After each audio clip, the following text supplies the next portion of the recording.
పడుతున్నాడు.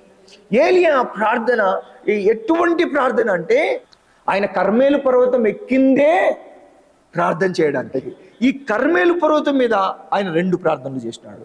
ఒక ప్రార్థన ఏమో ఆకాశం నుండి అగ్ని దిగి రావడం కొరకు ఇజ్రాయెల్లో దేవుడు ఉన్నాడని తన సెలవు చొప్పున తన వారిని నడుపుచున్నాడని నిరూపించడానికి ఒక ప్రార్థన అయితే, పరిస్థితులన్నీ మార్చబడడానికి ఒక ప్రార్థన అయితే, మరొక ప్రార్థన ఏంటో తెలుసా అండి?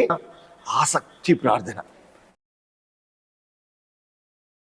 ఈ ఇశ్రాయేలు పక్షముగా ఆ యొక్క దేశములో ఆ ప్రజల కొరకు ఆ భూమి ఫలించినట్లుగా, ఆకాశము వర్షించినట్లుగా ఆసక్తితో ప్రార్థన చేస్తున్నాడు.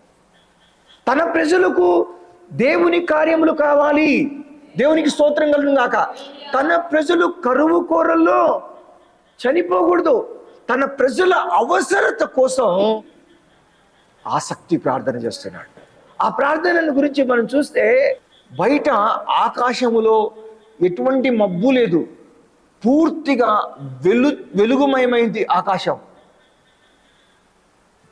వర్షించడానికి ఒక్క మేఘం లేదు.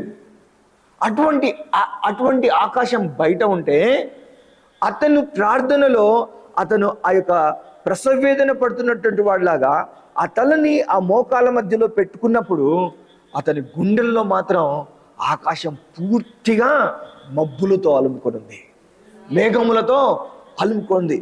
ఈ యొక్క ఒక్క మేఘము లేనటువంటి ఆకాశాన్ని తన యొక్క ఆ యొక్క విశ్వాస సహితమైనటువంటి ఒక దృశ్యమును పెట్టుకొని విశ్వసించినటువంటి వాడిగా ఆ యొక్క ఆకాశాన్ని అంతా మేఘములతో నింపేసుకున్నాడు.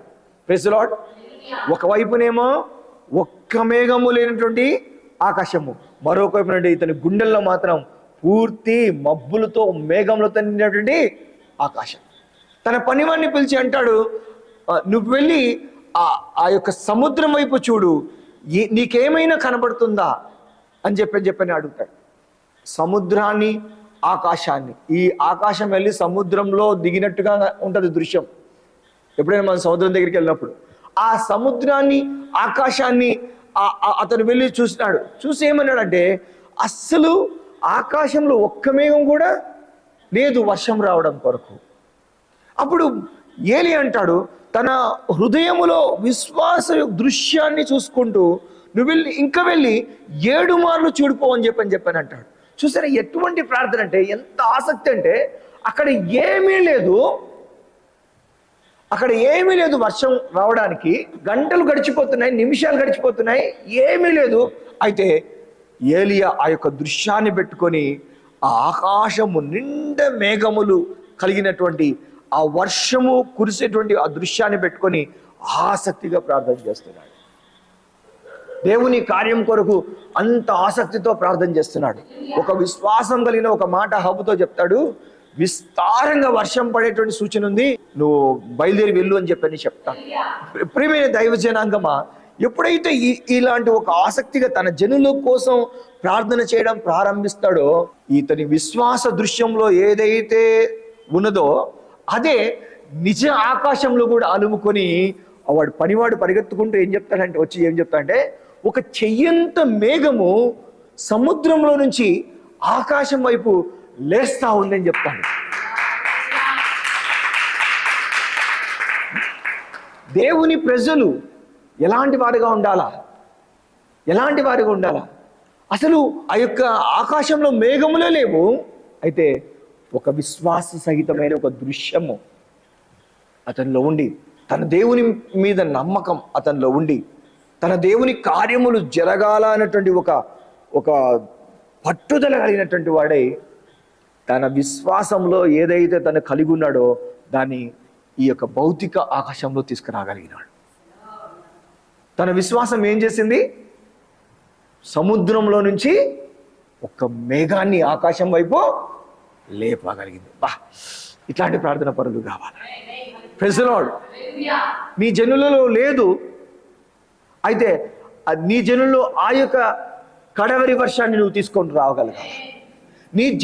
నీ జనులు అది లేక ఇబ్బంది పడుతున్నారు. అయితే నువ్వు బాధ్యత కలిగి కర్మేలు పర్వతం ఎక్కాల.